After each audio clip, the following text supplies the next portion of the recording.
Hello, this is Beth back again with you for another practice. This time we'll be doing a standing practice focused on balance. For this standing practice, I have my mat set up near a wall, so we'll be using the wall, not throughout, but mainly toward the end. And we're also going to be using balls. I have a series of balls here. I'm going to come down to kneeling so I can give you a little ball overview. We're actually just going to be using one ball, but I want to give you some examples of what you can use from what you might have around the house. So my preferred ball is one of these pinky balls. This is a rubberized dense ball. It's solid. It's got a little bit of a squish to it, and it's also very inexpensive. I bought mine at a dollar store. You can buy it at Amazon, at Walmart. Very similar to the pinky ball is mine yellow. They come in different colors. This is a yoga tune-up ball. The yoga tune-up program is from Jill Miller, and she makes these balls in ball rolling programs. It's called the Roll Model. Her ball is very similar. It's maybe a little bit smoother than the pinky ball, but similar density. You can see similar size. Another similar ball to that is this green one. This is actually a lacrosse ball. Oh, I'm sorry, it's a racquetball. But racquetballs and lacrosse balls, I think, are somewhat similar. It's a racquetball. It's also a little bit rubberized, but it's more dense. It doesn't have as much squish to it, so it's going to be more pressure. Oh, and by the way, what we're using the ball for is under the foot, so you'll see why different balls produce different effects. This little rubber ball also is a juggling ball, actually. Smaller than the others, can be used for under the foot. Tennis ball. Tennis ball works fine. It's about the same size as these other balls. Of course, tennis balls are hollow, but they do have that little bit of squishiness to them. The main disadvantage of the tennis ball is because it's fuzzy, it's not as grippy like the rubber. And then the last two balls I have here, I have this little purple ball that's spiky, this little spiky ball. I bought this from Ellen Saltonstall. She is a yoga teacher who also teaches ball work. She calls this the football. So it's good for the foot, but a little bit more deep or sustained pressure. And then this last ball is a golf ball. Again, this is going to be more pressure. So I wouldn't really recommend the golf ball unless you've done this before and know that you can take a little bit more pressure. But those are all the kinds of balls you can use. The other thing I have here is a simple hand weight. This is a little 3-pound weight. And the reason I chose this is because it rolls. So you could roll this under the foot as well. You could use a rolling pin, use a rolled up towel. But if you do have some kind of kid's ball or some ball, I'll be using the pinky ball when we get to that section. All right, so come to standing, and the first thing we're going to do is to find our mountain pose. Mountain pose, or Tadasana in yoga, is your strong, solid footing.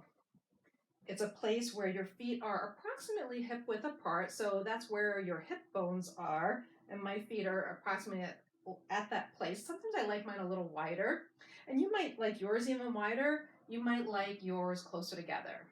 Rock around a little bit to find that place, find that position of your feet that helps you feel most solid and firm, steady like a mountain.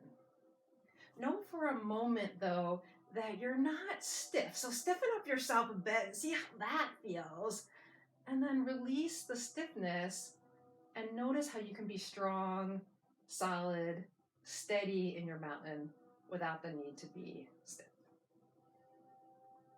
Breathe and hold in your mountain pose. And I'm going to face this way just so I have some room to move my arms. We'll do some sun breaths. Our sun breaths is simply breathing as we move our arms with our breath. I'm going to look forward rather than toward you. So my chin is centered over my chest. Breathe in, circle the arms up and around, reaching tall overhead. Exhale, release the arms. And again, breathe in. We'll do about 3 to 5 or so. Exhale as you release the arms at your own pace. So you don't have to follow me. You don't have to be in sync with me.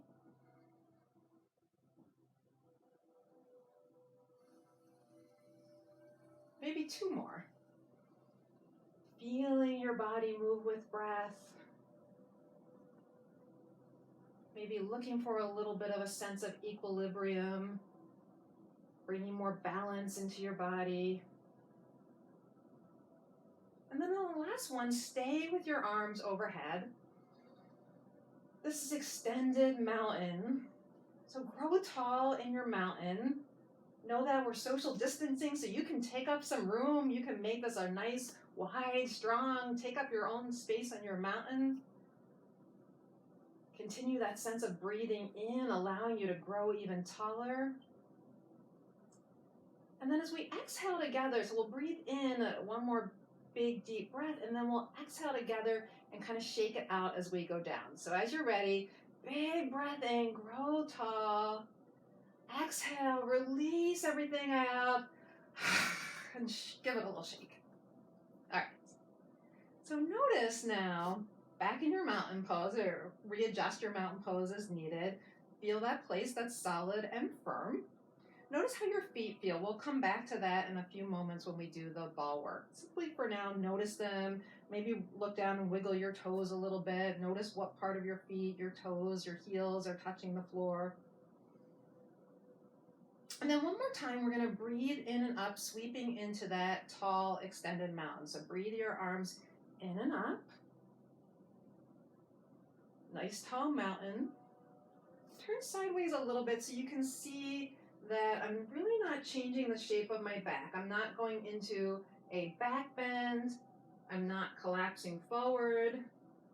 Trying to keep a long, tall S curve, which is the natural curve of our back. So you'll see that little curve shape here behind my neck and that curve shape here, my low back. I actually have a pretty deep low back curve myself. Yours might be different.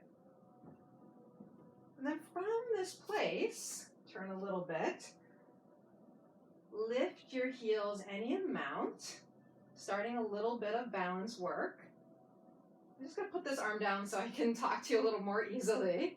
You can keep your arms up overhead or take them down. And you'll notice as I turn my head, that's making me wobbly. That's totally okay. That's the strength of your ankles kicking in. Anytime you have to touch down or you lose your balance, that's fine. Touch down, take a breath, come back up for one more breath. And then exhale and release down. So we'll be doing some more little balance work like that. The first way we're going to do that is from a split stance mountain. So you'll take one foot. This is my right foot, but if you want to mirror me, you can take your left foot forward a little bit, whatever works for you. One foot is just a little bit in front of the other. Begin to rock a little forward and back on your feet. So this is a simple exercise to feel the sense of balance shift from foot to foot. And you'll notice as I rock forward, I'm lifting my back heel. As I rock back, lifting the toes. This is what we do when we walk, right? So feel as you shift forward, you can lift the back foot as if you're walking. And as you go back, lift the front. It's not exactly like walking, but you get the idea. Try to balance momentarily in each of those places. When we move our bodies through space naturally, we're not just balanced in mountain pose or a yoga pose like tree pose, but we're balanced in all different positions and shapes. And so it's really important for us to find effective balance wherever we are. A few more. And as always, your pace might be different than mine. And then when you're ready, ground the feet, shift a little back and forth. Find your balance between your 2 feet in the split stance and turn and shift the other feet or other foot in front. Start the same way, just rocking at first, moving the balance around so we can kind of jiggle our balance around, get our bodies to adapt and used to this changing shapes, changing balance. And then when you're ready, back heel lifts as you come forward, front toes as you come back. My arms are just hanging loose. You can do whatever you want with your arms. Breathing the whole while, our breaths in can always help us grow taller. I'm going to start to add that little bit of a lift. And our breaths out can help us connect with the ground and feel more solid. So from that rocking from one foot to the other, lifting the heel and then the toe, And then take it into a little floating off the floor. We're not really going for a height. If you want to go up more, you can. We're really just looking to find some equilibrium, balance, sense of our body in space. Proprioception, that's being able to sense where our body is in space. And the other thing about being near the wall is anytime it's helpful for you to use the wall to steady yourself, go right ahead. I'll cue using the wall at the end, but you can use it at any time. That's part of why we're set up near the wall. Feet down, grounded again, a little bit of rocking, and then come to solid feet, back to your mountain, whatever space that is. And whenever you get to mountain, if you want to readjust, want to shift around a little bit to find that solid space again, I like to kind of jiggle my knees, make sure they're nice and loose, not, locked, nice and loose. And our mountain is also our ankle over our heel, our knee over our ankle, our center hip, where the stripe of a tuxedo pant would be, over that. Side body balanced over hip, shoulder, head. If you had a little plumb line, you'd be approximately balanced along that line. It's not stiff, not straight. All right, so now this is where we're going to use our ball. I'm going to move my jumble of balls aside and just take my pinky ball. Make sure that you are near the wall if you start to feel unbalanced, because we'll have the ball under one foot at a time. So come up and use the wall if you'd like. Step with the ball under the ball of 1 foot, as if you're trying to squeeze your toes around the ball. And actually come off the ball for 1 second and just get a sense of what that foot feels like. So I'm using my right foot. You can use whatever foot you'd like. Just notice that foot one more time. This is a little beginning check-in. Then back, ball under the toes and squeeze.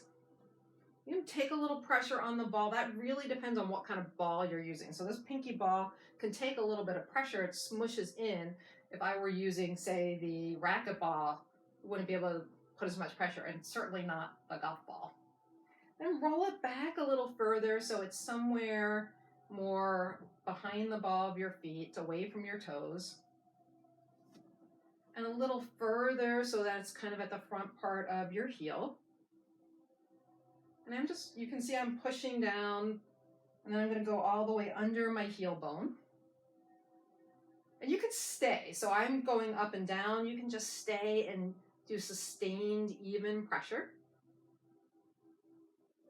Then from the heel, I'm going to roll the ball along the inside arch, so from the heel to the front big toe, and then roll back. I'm going to roll from the heel to the middle part of my toes and back, and heel along the outer edge. And then I'm going to just search, like roll around and search and see if there's any parts that feel like they need a little more love.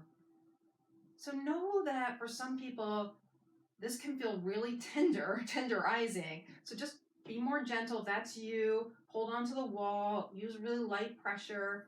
If there's something about this that's feeling, yeah, I need that, that feels really good, feel free to push a little bit more into your ball or whatever you're using. So take 1 or 2 more breaths to just find that pressure place for you where maybe you need to put a little bit more energy into it. And then step off the ball, move the ball out of the way for a moment, and notice the difference between your 2 feet. Right now, my foot that I did, my right foot, it really feels like it's sinking more into the ground than the left. Notice how your left foot feels, and then let's try this on the left side. So come with the ball just under your toes to start. Squeeze your toes around the balls if you're trying to grab the ball.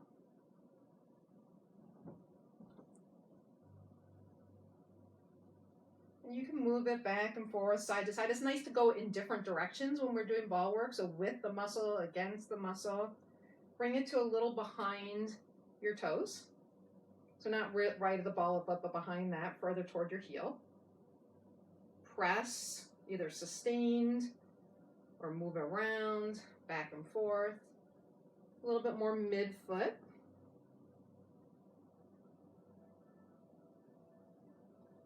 And then toward the front part of your heel.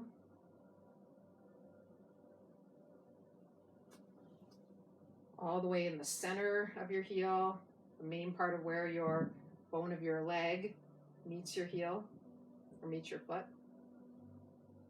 And then start to roll from the heel toward your big toe, using the amount of pressure that feels right to you.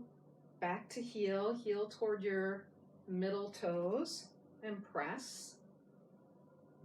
Back to heel on the outside edge of your foot to pinky toes. And then roll around wherever feels good, wherever needs a little bit of extra love for you.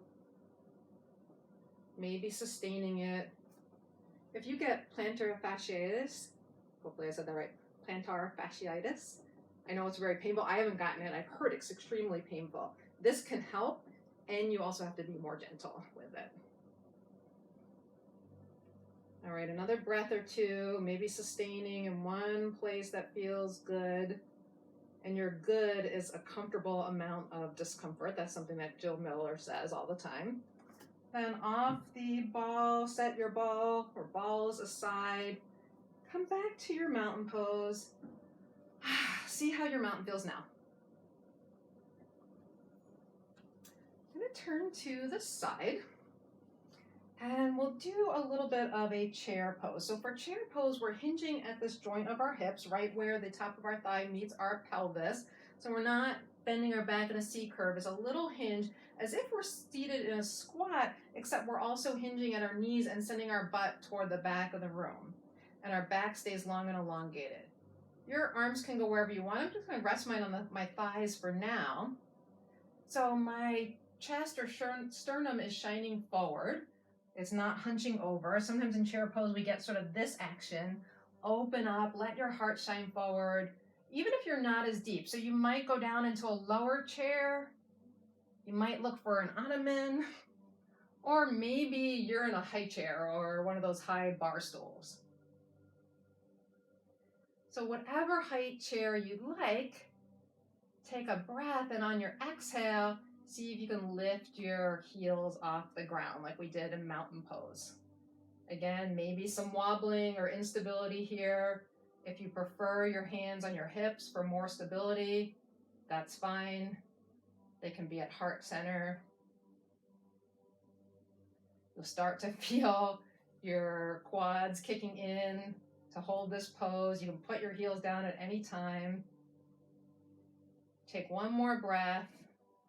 And then either pressing into your heels or staying on your tiptoes, push up to standing, and then lower your heels if you didn't already. Oh, my calf were kicking at the end there. Wanted to cramp. All right, so we'll do one more version of that, adding one more balance element. You can do it the same way, or you can add this last balance element. I'm going to start with my hands at heart center. Bend my knees to sink down into my chair. And kind of wiggling my hips, finding what height chair feels good to me right now. Knowing that I'm going to lift the heels. And then the last element is what we call drinking bird, where we take our beak, like we're dipping it into water. It's a little bit of a hip hinge or a forward bend with the heels lifted like I am, or heels down. I'm going to take my arms forward, and as I exhale, I'm going to hinge into my drinking bird, thinking about my beak, my nose dipping into the water. My arms are just going to go down like my wings behind me. Remember, your heels can go down to the ground at any time. Woo, one more breath. And then as I exhale, reverse that. Come back up. And lower your heels. Whew. So that should have felt like a little bit of a strength work in your little balance practice. All right, a couple more things here. We'll do a low tree pose. So you have the wall. You're welcome to back it all the way up to the wall. We're going to keep our tree pose low today. So I'll mirror you for this one. Allow your weight to come into your left foot, and then turn your right knee so that it comes out. Place the heel of your right foot over the left ankle. This is our low tree, or our grounded tree. You're grounded with the pad of your big toe on your right foot staying on the floor, and yet notice you're still asymmetrical. Balance is still thrown off. Breathe. Hands can come wherever you'd like, or perhaps into Lotus Mudra with the thumb and the pinky fingers touching, the heels of the hands touching, the fingers open. The Lotus Mudra symbolizes growing our roots. So feel yourself rooting in this practice.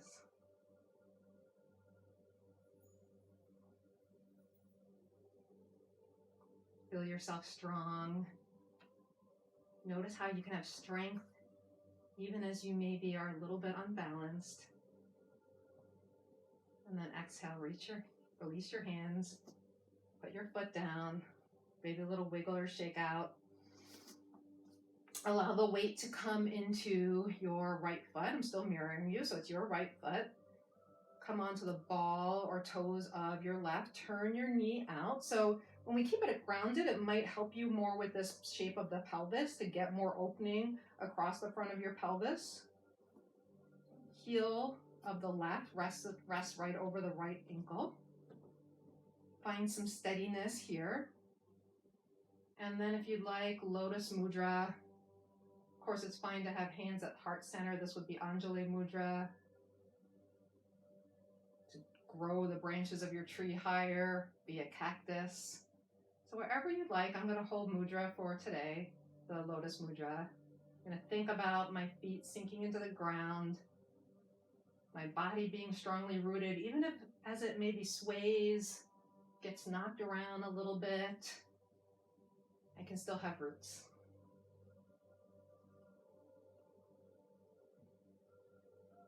And then on your next exhale, release your mudra and release your hands. The last standing pose we will do today is a standing wall squat. Take your feet wide. If you've done a yoga squat before, about as wide as you would do for your yoga squat. We're going to see if we can keep our heels on the ground. That might mean wider feet and toes pointed out a little bit. And I'm going to step away from the wall so that when I start to squat, I can find the wall with my back side. And then maybe I'm going to put my feet out so I can shimmy. I can find a position here. So I can shimmy a little more down the wall. So this is challenging. I can feel this. Definitely my hip flexors are working and challenged here. I have the support of the wall.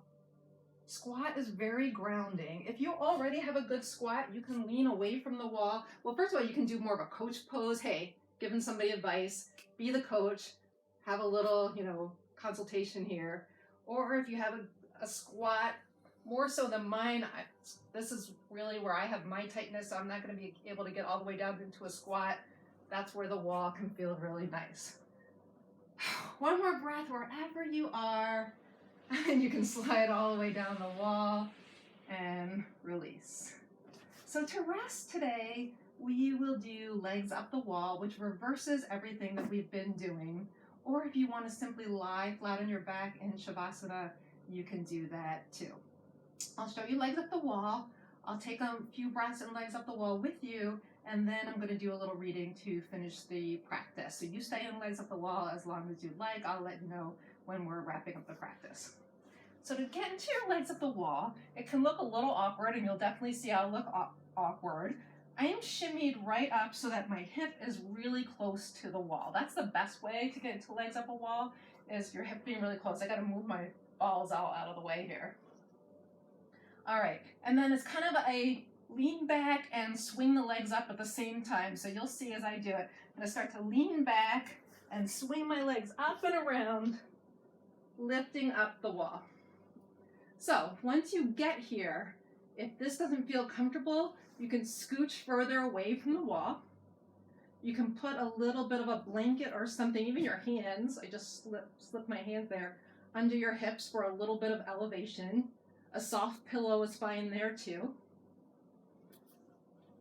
If you find a place that feels comfortable, decide on what width you'd like your legs. They can be close, they can be wider, they can even be bent, that's fine too. And then your arms, would you like them out in a T, overhead, cactus, or perhaps resting on your belly? So shimmy a little bit to find your comfortable release. I'm going to shimmy my knees down to the side and come back up. I'm going to offer you a reading to finish today's class. This reading is going to be from the book Myths of the Asanas. It's a book about the origins of yoga pose names. I've read from it before. I will definitely link to it in the comments below. So this is from the myth of the dancer or dancer's pose. So Lord of the Dancer, that's Nataraja. And so Lord of the Dancer's pose is Natarajasana. And I'm reading from page 66 in this book. The fear of change causes more stress than possibly any other fear. It is fear of changing borders that causes many wars. And the fear of changing our views makes us cling to dogma. The sheer desire to have things remain the same, according to the Buddha, is the nature of suffering. Conversely, embracing change liberates us from suffering. The scientific law of conservation of mass states that matter can neither be created nor destroyed.